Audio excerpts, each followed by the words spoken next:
Good morning everybody. The पाठशाला channel में स्वागत। आज प्रश्नावली 12.2 वृत्तों से संबंधित क्षेत्रफल और इसमें त्रिज्यखंड जो कि सेक्टर और वृत्तखंड सेगमेंट, अगर हम इसके सभी सूत्रों को जान लेते हैं तो बिल्कुल आसान तरीक़ा से 12.2 एक्सरसाइज समाप्त हो जाता है। इससे पिछले वाले वीडियो में हम लघु त्रिज्यखंड, दीर्घ त्रिज्यखंड और लघु वृत्तखंड और दीर्घ वृत्तखंड के बारे में डिफिनेशन को बताए हैं। इसमें आज हमको सूत्र बताना है। देखिए, सबसे पहले ये देखिए कि ये लघु त्रिज्यखंड जो छायांकित भाग है, पूरे वृत्त का क्षेत्रफल निकालना हम लोग सीखें। अब लेकिन अगर मान लिया जाए ये छायांकित भाग का क्षेत्रफल निकालना हो, इस छायांकित भाग का क्षेत्रफल निकालना हो, इस छायांकित भाग का क्षेत्रफल निकालना हो और इस छायांकित भाग का क्षेत्रफल निकालना हो, तो कौन सा सूत्र से निकालेंगे, इसके बारे में आज जानकारी लेंगे। तो देखिए, सबसे पहले कि त्रिज्यखंड के बारे में बात करते हैं। त्रिज्यखंड में क्या होता है कि दो त्रिज्या और संगत चाप से घिरा क्षेत्र त्रिज्यखंड कहलाता है। तो इस खंड का क्षेत्रफल कैसे निकलेगा, इसका सूत्र क्या होगा। तो सबसे पहले ये जानेंगे कि अगर कोई परीक्षा है, आप मान लिया जाए कि आपको 50 नंबर आता है, 100 नंबर का पूर्णांक का परीक्षा है, उसमें आपको 50 अंक आता है, तो आप क्या लिखते हैं, 50 अंक आया कितना में, 100 में। अगर इसको प्रतिशत में बदलना होता तो 100 से क्या कर लेते, गुना भी कर लेते हैं। सेम यही काम यहाँ पर भी करना है, जो कि लघु त्रिज्यखंड का क्षेत्रफल निकालना है। तो इसमें इसका भाग क्या हो गया, ये भाग इसका हो गया, ठीक है, और पूरा भाग तो वृत्त हुआ। तो पहले क्या होगा कि थीटा और पूरे भाग का इसी 360 डिग्री का कोण बनता है, और गुना क्या होता है कि पाई आर स्क्वायर, इसका पूरे क्षेत्रफल के बराबर होता है। जैसे पूर्णांक में जितना पूर्णांक है तो गुना करते हैं 100 से, सेम यही कंडीशन यहाँ पर भी फिट करना है। तो कैसे करेंगे, ये त्रिज्यखंड हुआ, दो त्रिज्या और संगत चाप से घिरा क्षेत्र त्रिज्यखंड के नाम से जाना जाता है। क्योंकि ये छोटा सा खंड है, इसीलिए लघु त्रिज्यखंड नाम दे दिया गया है। तो पहला सूत्र हो गया कि लघु त्रिज्यखंड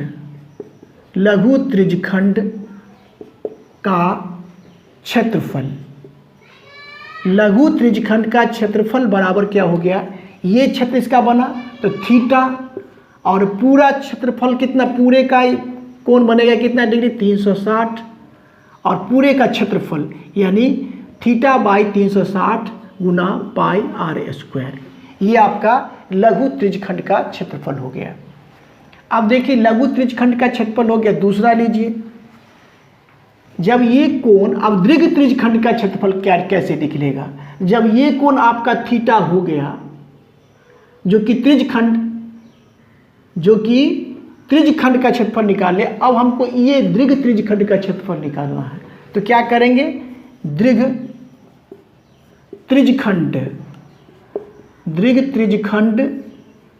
का क्षेत्रफल यहाँ से लिख देते हैं, दीर्घ त्रिज्यखंड का क्षेत्रफल बराबर, देखिए ये तो त्रिज्यखंड यहाँ है, तो क्या होगा, पूरा का भाग बनेगा 360, तो 360 में से अगर थीटा को घटा लेते तो यही कोण बचेगा, केंद्रीय कोण, ठीक है ना। तो क्या लिखेंगे, 360 घटा थीटा बट्टा पूरे का कोण बनता है 360 डिग्री, 360 और गुने क्या हो जाएगा, पाई आर स्क्वायर। तो ये दीर्घ त्रिज्यखंड का भी क्षेत्रफल हो गया। दीर्घ त्रिज्यखंड का परिभाषा क्या हो गया कि दो त्रिज्या और बड़ा चाप से घिरा क्षेत्र दीर्घ त्रिज्यखंड कहलाता है। और एक बात इसमें और है कि ये जो होता है, ये एक मिनट इसको मिटा लेते हैं। दीर्घ त्रिज्यखंड का क्षेत्रफल भी निकल गया और लघु त्रिज्यखंड का भी क्षेत्रफल निकल गया। और एक बात को और ही कर लेते हैं, देखिए ये वृत्त हुआ और वृत्त का ये जो ये वृत्त का क्या हो गया, केंद्र हो गया। ये ऐसे ऐसे करके ये क्या हो गया, त्रिज्या हो जाएगा, ये भी त्रिज्या हो जाएगा, ठीक है, ये त्रिज्या हो जाएगा, ये भी त्रिज्या हो जाएगा। और ये आपका एल हो गया चाप। चाप की लंबाई का भी फॉर्मूला लिख देते हैं यहाँ पर। चाप की लंबाई, चाप की लंबाई, चाप की लंबाई एल बराबर क्या होगा, चाप की लंबाई एल बराबर होगा थीटा बाई ये चाप की लंबाई, ये चाप की लंबाई है ना, ये चाप की लंबाई। तो क्या हो जाएगा, चाप की लंबाई 180 डिग्री के आसपास 180 डिग्री तक ही रहेगा। तो थीटा बाई 180 डिग्री गुने पाई आर, ये भी आपकी चाप की लंबाई का फॉर्मूला हो गया। ठीक है, अब देखते हैं अब क्या करेंगे। त्रिज्यखंड का क्षेत्रफल हो गया, त्रिज्यखंड का क्षेत्रफल और चाप की लंबाई एल का निकल गया। अब देखिए लघु वृत्तखंड, लघु वृत्तखंड का क्षेत्रफल कैसे निकालेंगे। तो लघु वृत्तखंड में क्या होता है कि ये जो है चाप और जीवा से बना क्षेत्र ही क्या कहलाता है, लघु वृत्तखंड।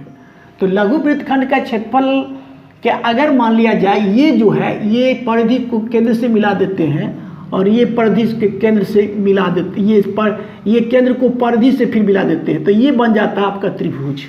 ये क्या बन गया, त्रिभुज। लेकिन ये आपका वृत्तखंड हुआ, छायांकित भाग वृत्तखंड हो गया। तो ये बात जानिए कि ये जो क्षेत्र पूरा बना ये तो लघु त्रिज्यखंड कहलाएगा।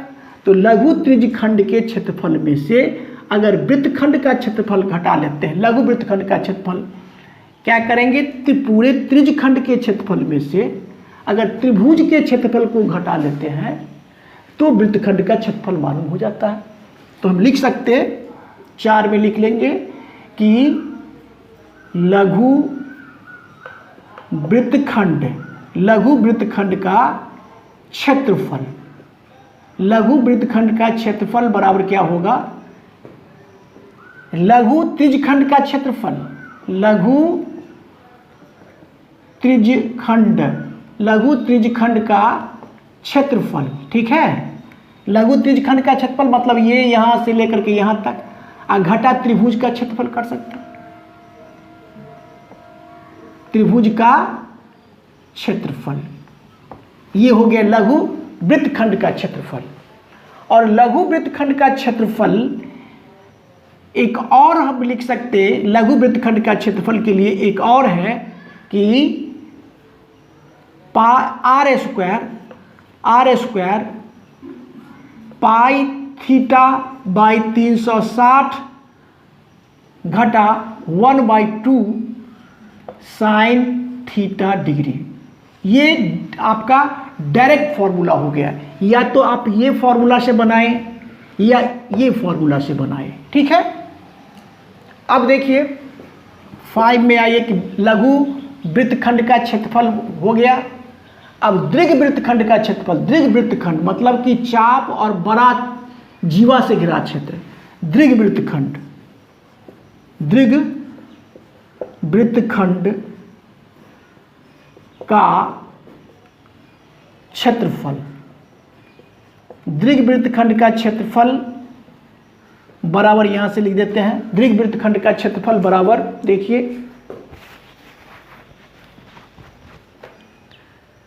दीर्घ वृत्तखंड का क्षेत्रफल मतलब ये छायांकित भाग का क्षेत्रफल निकालना है। तो पूरे वृत्त के क्षेत्रफल में से लघु वृत्तखंड का क्षेत्रफल इसका घटा लेते हैं ये, तो यही निकल जाता है। तो दीर्घ वृत्तखंड का क्षेत्रफल बराबर होगा वृत्त का क्षेत्रफल, पूरे वृत्त का क्षेत्रफल घटे लघु वृत्तखंड का क्षेत्रफल। लघु क्या चीज, लघु वृत्तखंड, लघु वृत्तखंड का क्षेत्रफल। तो दीर्घ वृत्तखंड का भी क्षेत्रफल हो गया। अब देखिए त्रिज्यखंड की बात एक बार और कर लेते हैं, 6 में जो छूट गया है कि अगर कभी कभी क्या रहता है कि ये थीटा का मान नहीं दिया रहता है, तो त्रिज्यखंड का मान ज्ञात करना होता है। तो क्या करेंगे, त्रिज्यखंड का क्षेत्रफल फिर लिख देते हैं, त्रिज्यखंड का क्षेत्रफल त्रिज्यखंड का क्षेत्रफल बराबर हो जाएगा फिर 1/2 गुना L गुना R। L तो चाप की लंबाई, उस समय में क्या होगा, चाप की लंबाई को पहले निकालना होगा L, तब लगा लेंगे L गुना R। फिर देखिए और एक और है त्रिज्यखंड से ही संबंधित जो छूट गया है, त्रिज्यखंड का परिमाप बराबर क्या होगा, त्रिज्यखंड का परिमाप, ठीक है, त्रिज्यखंड का परिमाप जो होगा ये और ये सब कुछ जोड़ेंगे तो त्रिज्यखंड का परिमाप होगा। और ये भी जानते हैं कि यहाँ से यहाँ तक L होता है ये चाप की लंबाई, तो क्या होगा, त्रिज्यखंड का परिमाप बराबर हम लिख सकते हैं, क्या होगा, L जोड़ 2R, नहीं L जोड़ 2R, L ये यहाँ से यहाँ तक हो गया और R मिलके 2R हो गया, तो ये हो गया त्रिज्यखंड का परिमाप। ठीक है, इस प्रकार से 7 क्वेश्चन को बताया गया है।